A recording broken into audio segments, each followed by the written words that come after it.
இந்த பாக்கெட்ல எப்படி பேனா வந்தது? இதுக்கு ஒரு வரலாறு இருக்குது. என் பாட்ட முப்பாட்டங்கிட்ட இந்த பேனா இருந்ததா? வரலாறே கிடையாது. இந்த சட்டை பேண்ட் நான் போட்டுங்கிற சட்டை பேண்ட் என் பாட்ட முப்பாட்டம் போட்டாங்களா?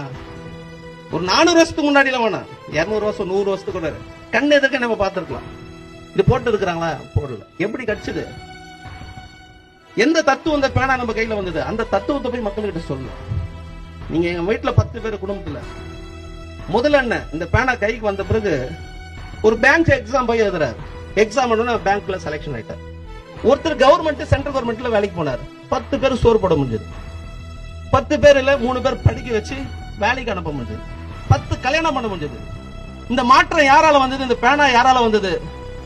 இந்த பேங்க் எக்ஸாம் எழுதி ரிசர்வேஷன் யாரால வந்தது? இந்த வேலை வாய்ப்பு யாரால வந்தது? இந்த 10 பேருடைய பர்சனாலிட்டி யாரால வந்ததுன்னா பாபா அம்பேத்கரால வந்தது. அந்த தத்துவம் தான் போய் மக்கள்கிட்ட சொல்லணும்.